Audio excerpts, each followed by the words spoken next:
Yo, what's good, everybody? SOS Wrestle Talk back at y'all once again for another New Japan Pro Wrestling pay-per-view, big show review, whatever you want to call it. This time we have New Japan Pro Wrestling's Wrestling at Dontaku. Was a two-night event. It took place over this past weekend, May 3rd and May the 4th. So we're going to go ahead and break down both shows. So New Japan, they held Wrestling Dontaku in the Fukuoka Center in Fukuoka, Japan.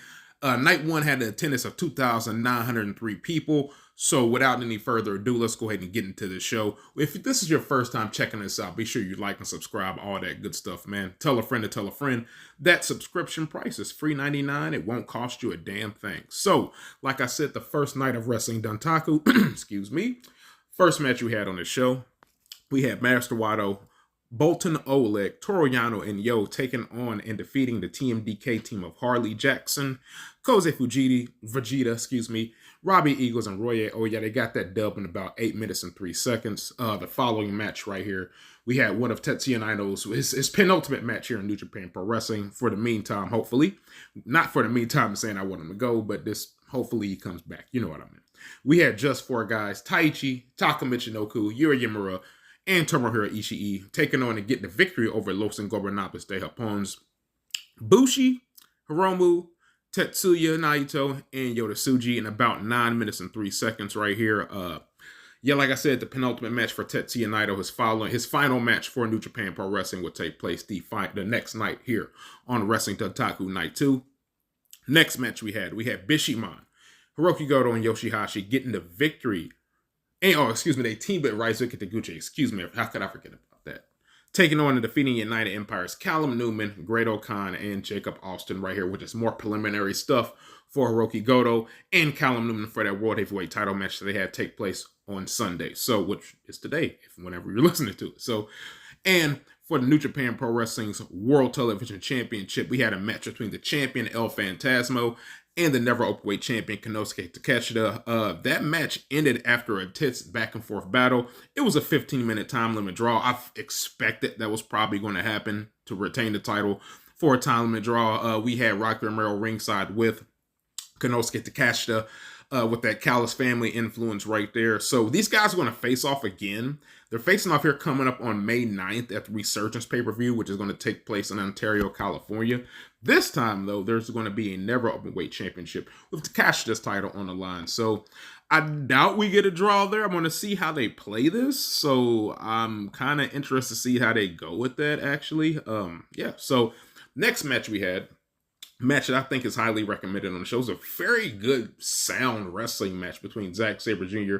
getting the victory over Hiroshi Tanahashi in about 13 minutes, 7 seconds, right here to be exactly 13 minutes, 7 seconds. So there was a lot of respect shown from Zack Sabre Jr. to Tanahashi post-match, and you got to appreciate that here, since this is his last run. And who knows if we'll ever get a singles match between these guys right here. I'm presuming that we probably won't. So that's why we got that match here right now in the position that we got. So, yeah, I was not upset with it. It was a fine pro wrestling match. So, moving on to the penultimate match on night one of Wrestling Dontaku, we had Shingo Takagi taking on and getting the victory over Shota Umino with the Last of the Dragon. A little over 15 minutes right here.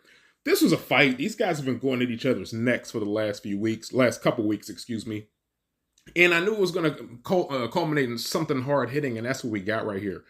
Shota can't buy a W. I don't want to say he's motionless in white like the band that Rhea Ripley likes, but he's pretty much is because he's wearing the white pants. But anyway, I digress. Yeah, man, I like the match a whole lot. I love Shingo Takagi, but at this point, a guy like myself who is not maybe the biggest Shota Umino fan doesn't mean I dislike him. He's just not one of my main guys. If I have to especially go with the young guys, me and Yota Tsuji, Gabe Kidd. Hell, Uemura is good. Ryohei is good. I pick all those, even Ren Narita. I'd pick all those guys at this point, me personally, over Shota Umino. That's just me personally. So I'm not really trying to get anybody upset with that. So, I meant to say earlier too, the team of Just Five Guys did get the victory. If I did not mention that, I'm not sure if I mentioned that or not. But Just Five Guys got the victory over Lij right here. So I think I did, but whatever. Taka Michinoku, shout out to him. He just stuck on my head. So I was like, did I bring up Taka? I can't remember, but I brought up Taka. So like I was saying, Shingo Takagi, this is a special singles match, and I was kind of getting the idea of whoever won this match may be in line to challenge for the World Heavyweight Championship coming up tomorrow after that match. So I guess we'll see how that turns out. So yeah, Shingo Takagi gets the victory over Shota Umino in a very hard-hitting match. And where does Shota go from here? Oh, man, your answer is as good as mine, man. I'm going to be intrigued to see how they play this New Japan Pro Wrestling, because this guy is, yeah, he's kind of down there right now. But, shout out to Shota Umino, man. He's a good dude. I met him a couple times. So, he's a good guy. So, shout out to Shota Umino right here. So, and in the main event of night one, we got the Bullet Club's bloody birthday happening it ended in war. And what I mean by that, it ended with the War Dogs, that being David Finlay, Gabe Kidd, Drilla Maloney, Clark Connors, and Taiji Shimori being victorious over the House of Tortures, Evil, Ren Narita, Sanada, Sho, and Yoshinobu Kanemaru. They got that victory in the dog pound steel cage match. Like I said, was the main event of Wrestling Dontaku Night 1. Kidd slammed Narita through the barbed wire table with the avalanche pile driver, and they got the victory in about 26 and a half minutes right here. So as a result of this, Evil and the House of Torture have all been expelled from Bullet Club. I'm presuming they're going to be their own unit from here. They're out. So it's kind of like, what really changed? On the surface, it's like, what really changes? But we got a damn good steel cage match out of it. I'm glad this match happened. This match was really fucking good, and I enjoyed it a whole hell of a damn lot. So, no, I thought night one was a solid night. It definitely satiated my appetite for night two.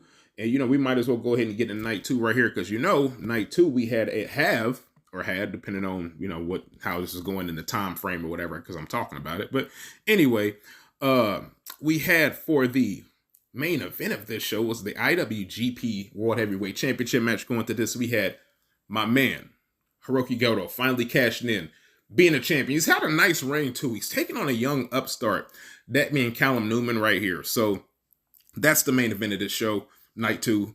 And we have an IWGP Global Heavyweight Championship match, that being Yota Tsuji taking on Uemura right there. So, got a couple matches on the show. Let's go ahead and talk about them. Let's go. Let's get into it while we say this right now. So, like I said, this is going to be Tetsuya Naito's and Bushi's final match with the New Japan Pro Wrestling. Like I said, I believe they're in Fukuoka once again. We had Taiji Shimori and Geto getting a victory in the first match over Baton Bubura and Mentai Kid. This was a very interesting match right here. Yeah, it was a solid opener. There's nothing really more I can say. It was okay. It was nice to start the card with that. Following that, we had Master Wato and YOSHI-HASHI getting a victory over United Empires, Jacob Austin Young, and the Great Okan. So, Master Wato, man, I feel like he's finally finding it too. There's another young guy who I forgot to mention earlier. I finally feel like he's finding his footing. He's picking up a W right here. He's having a good showing. So, speaking of good showing, we had the Stardom Showcase match. That being Hazuki Kaguma and Maika taking on and defeating the Starlight Kid, Izumi, and Yuna Mizunori. And excuse me, I gotta say that again. I butchered that lady's name. Yuna Mizunori. Third time I got it right, man. This is really fun. This is probably, at this point, the best match of the show. I'm not really a guy who's tunes into Stardom every week or, however often they show it. But whenever I get a chance to see it, I thoroughly enjoy Stardom. So, and I thoroughly enjoyed this match. I thought it was very solid. I thought it was fun. So, yeah. Pretty solid match, if you ask me. I like what the Stardom ladies did here. Nice showcase for them. And that moves us on to the next match on this show. We had Boltin, Oleg, and El Phantasmo taking on and defeating Rocky Romero and Konosuke Takeshita. We kind of knew what this match was going to be. It's par for the course. Getting ready for that Never Openweight Championship we're going to have take place on May 9th at the Resurgence Show, New Japan Pro Wrestling. So yeah, I expected the Oleg and El Phantasmo team to get the victory. So there was the next match right here I was looking forward to and I was kind of excited about. We had Tajiri, Chujujin Ryota, Toru Yano, and Hiroshi Tanahashi taking on and defeating Hartley Jackson, Kosei Fujita, Robbie Eagles, Ryohei Oya, and Zack Sabre Jr., of course, of TMDK right here. It's always good to see Tajiri, man. It was especially good to see him in New Japan ring right here. I thought this was a solid multi-man match. I enjoyed this match a whole damn lot right here. Like I said, you get the Tanahashi and Tajiri team getting a victory. I loved it. I love this. This was great. So, yeah. Next match we had the team of Los Ingobernables de Japón. We're going to see what this faction is going to be here in a little bit, I guess. The team of Bushi, Hiromu Takahashi, Tetsuya Naito, and Shingo Takagi getting a victory over Taka Michinoku, Taichi, Tomohiro Ishii, and Shota Umino. This is an emotional match right here for me. Like I said, we don't know when Tetsuya Naito's next wrestling match is going to be, or Bushi for that matter, or where they're going to show up. So I just think about the memories I've had being a fan of LIJ and all the victories and hell, even the losses that he's getting. This is the moments that these guys have had. And it harkens back to me being just a wrestling fan and not looking at wrestling from an analytical eye, which is hard for all of us to do, I think. I think everybody pretty much knows a lot about pro wrestling these days. Even if you don't have a channel, I'm sure you listening right now, I'm sure you know a ton about pro wrestling. So yeah, it just makes me feel like a fan. And that's one thing I can always thank Tetsuya, Naito, hell, Bushi, hell, all of LIJ for is thank you for making me feel like a fan again, because me watching wrestling as long as I have and just seeing all of everything that pretty much has played out in pro wrestling, it's hard for me to not hard for me to be a fan, but it's hard for me to not look at stuff with an analytical eye. So Los Ingobernables de Japón, over the tenure that they've been around, has helped me look at wrestling without the analytical eye and just help me be a fan. So I'm grateful for that, man. I got to see my favorite wrestler, Naito, go to the highest of highs, the lowest of lows. He's done it all. So I'm going to be with him on his next journey, wherever he goes. And hell, I'll be here to talk about it. So that's the most important part. I will be here to talk about it with you guys because I love talking to you guys about this stuff. I think as we all know. So like I said, Tetsuya Naito, Bushi's last match in New Japan Pro Wrestling. So yeah, we move on up the card as we say that. So the next match we had on the card, we had Yota Tsuji successfully defending his IWGP Global Heavyweight Championship, making his fourth defense against Uemura. Like I said, this match, the penultimate match on Wrestling Dontaku Night 2. He got the victory after Uemura could not capitalize on a Kanuki suplex. Tsuji hit him with the Gene Blaster, little under 24 minutes to get the victory right here. So post-match, we get Tetsuya Naito, Bushi, Hiromu Takahashi, and Shingo Takagi come into the ring for one LIJ salute before Naito and Bushi's official departure. So that was also a very cool moment for me as well. Then after that, we get Yota Tsuji calling out a man that he had a draw with earlier this year. He calls out Gabe Kidd. Kidd tells Tsuji that he may have beat Uemura, but he couldn't beat him back in February in a New Beginning in Osaka. Like I said, it was a double KO draw, if you remember that one. So he's going to fight him for the Global Heavyweight title again. This time it's going to be in Osaka, June 15th, Dominion, Osaka Joe Hall. Sign me the fuck up, because that's about to go hard. Gabe Kidd and Yota Tsuji, two of my favorite dudes in New Japan. So let's fucking go, man. You know I'm ready for that. So then, in the main event of this show, we have, in an amazing match, by the way, Hirooki Goto retaining his IWGP World Heavyweight Championship against Callum Newman. Like I said, in the main event at the Fukuoka Center, Wrestling Dontaku 2025 right here. He got the victory over the young star of the United Empire after a GTR Kai, following a roundhouse lariat, setting the record of successful defenses for the V5 at 5. So just because I said the V5, because technically it is the IWGP V5 belt. So setting the defense record for the V5 with V5, the defense 5. So post-match, Hirooki Goto called out his next challenger. Then we get Zack Sabre Jr. coming into the ring. Zack Sabre Jr. demands a title shot against the man who beat him for the title, which of course Hirooki Goto is going to accept that. And that match is going to take place also this Friday, May 9th at Resurgence in Ontario, California. Then right after that, we get Shingo Takagi stepping into the ring. He's going to claim his shot as well at that same title. He said he's going to face the winner in Osaka Joe Hall at Dominion. So it looks like we're going to get a pretty damn good Dominion coming up here in about a month's time. So I'm ready for it already. I'm getting goosebumps thinking about it. I'm doing the Dwayne Johnson goosebumps thing because it's going to be fucking amazing. But overall, I thought Wrestling Dontaku was a win. If I had to grade it on a letter scale, I give Wrestling Dontaku, I give it like a B+.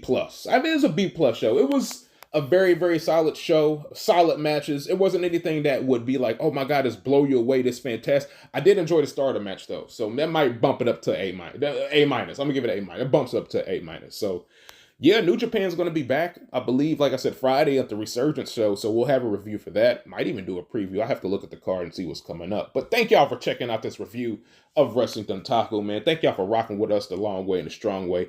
But I'm about to get up out of here. It's your boy, Blunt Naito, El Toro Negro, the human LIJ cat, man. Signing up out here for SOS Wrestle Talk. I'ma holler at all y'all good people later. Till next time, take care. Peace.